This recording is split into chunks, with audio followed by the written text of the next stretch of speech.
মামলা নিতে পর্যন্ত রাজি হয় না। এদের হাত নাকি অনেক বড়। যেহেতু এদের হাত অনেক বড়, আমাদের আল্লাহ ছাড়া আর কোনো উপায় নেই।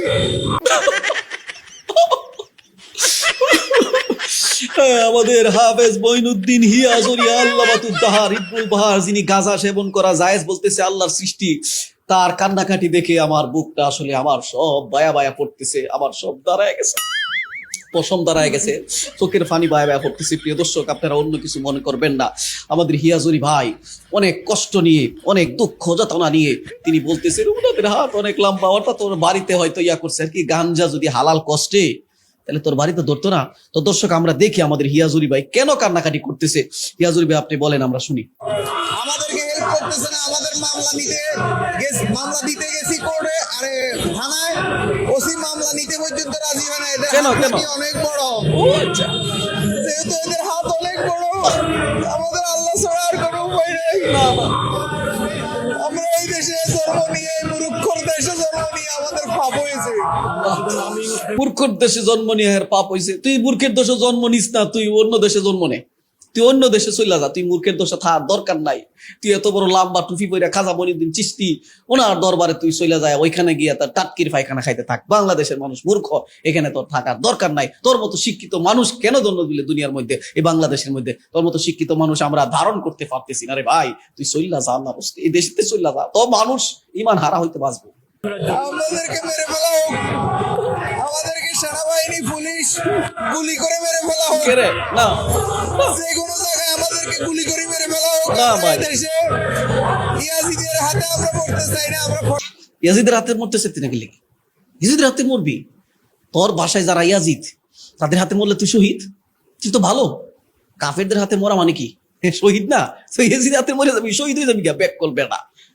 নিজের মানুষ মনে তুই তো মানে কাতাল মাকতুল কিলা মাফিন নার হবে। তুই ইজিদের হাতে মরবি, তাইলে ব্যস্ত চলে যাবি। তুই সেনাবাহিনীর হাতে মরতে কি লেগে, আত্মহত্যা করতে গেলি তুই মনে হইব।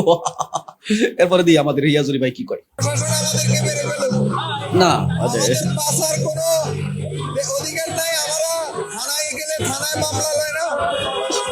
এত দুঃখ, এত কষ্ট, গাঞ্জুডি গুলো দাঁড়ায়া যে অনেক সিদ্দিকা সে গাঞ্জা খা, তো তারা তাদের মনের ভিতর অনেক কষ্ট, তাদেরকে বেড়ে ফেলা হোক না। তোরে মারতে গেলে তুই স্বাধীন দেশের মানুষ, মারামারি নেই, হয়তো হাত পা ভাঙ্গা লাইতে পারে, সর্বোচ্চ এতটুকু করতে পারে, ভিক্ষা করে যাতে খাইতারস।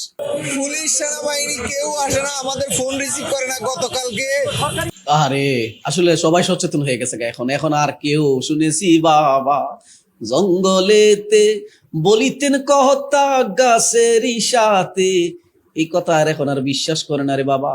যার জন্য সেনাবাহিনী সচেতন, পুলিশও সচেতন। এখন আর 2 নম্বরই চলবে না, এখন আর ভাওতাবাজি চলবে না, এখন আর ভণ্ডামি চলবে না। হিয়াজুরি 5 ওয়াক্ত নামাজের কথা লেখা নাই রে কোরআনে, প্রমাণে মারফতের নামাজের ভ্যাঁ কয়জনে জানি। এই সমস্ত কথার কোনো এখন বেল নাই, কই বাজে আড্ডি গুড্ডি ফাড়ায় লাইব। অতএব তোমার বন্ধুরা তাদের সময় নষ্ট করার দরকার নাই।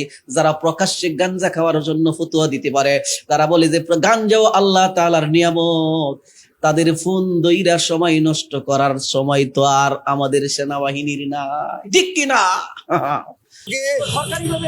কাজী জাবের ভাইয়ের বাড়িতে সেনাবাহিনী পরে 4 ঘন্টা পরে গেছে।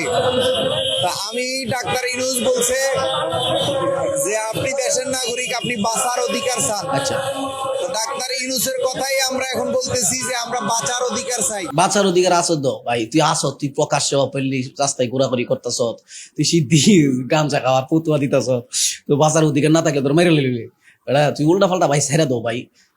মঈনুদ্দিন ভাই, তোমার কোরআন তেলাওয়াত অনেক সুন্দর, কণ্ঠ আল্লাহ পাক তোমাকে অনেক সুন্দর দিয়েছে। তুমি ভণ্ডামি ছেড়ে দিয়া একটু হকের পথে আসো, মানে পুরাপুরি আমার দরকার নাই ভাই। তুমি মিলাদ কিয়াম করো, যাওয়াই করো, জিলাপি খাও, কোনো সমস্যা নাই, কিন্তু এভাবে বিকৃতি করলে তোমাদের সাথে তো কেউ নাই। এই ওহাবি মোল্লাদের নির্যাতন আমাদের আর সহ্য হচ্ছে না, আমাদের আর সহ্য হচ্ছে না এই ওহাবিদের নির্যাতন। আরে মঈনুদ্দিনের কান্না দেখে আমার আসলে খুবই খারাপ লাগতেছে। আসলে একটা লোক এতদিন খালি দেখতাম হাসতো, বেডিতে পাঞ্জায় ধরতো, বেড়া বেরিয়ে একখানো হাবড়া, এখন আজকে সেই লোকটার চোখ দিয়ে এরকম পানি বের হইতেছে, আসলে খুবই দুঃখজনক। সালের এমনকি স্বাধীনতা আমরা চেয়েছিলাম যে ভন্ডারা এভাবে রাস্তায় দাঁড়িয়ে কাঁদবে, এটা তো হতে পারে না। এই স্বাধীনতা তো আমরা চাইনি। আমরা চেয়েছিলাম ভন্ডারা ভন্ডামি করবে তাদের মতো, নাকি? হ্যাঁ, চলবে না ভন্ডামি ভাই। এখন সোজা হয়ে যাও, ইসলামের পথে কথা বলো, ভালো মানুষ হও, বলে সবাই তোমাকে ভালোবাসবে। সে প্রত্যাশা করি। মানুষের ইমানকে নষ্ট করছো, তুমি নিজে পথভ্রষ্ট হয়ে যাও, ইমানকে বিক্রি করে দাও, কিন্তু মানুষের ইমানকে বিনষ্ট করে এই রাইট, অধিকার, এই স্বাধীনতা তো কেউ তোমাকে দেয়নি। অতএব গাঞ্জার ফতুয়া দিয়া এদেশে উল্টাপাল্টা কথা বললেই তোমাকে কেউ ছাড় দিবে না।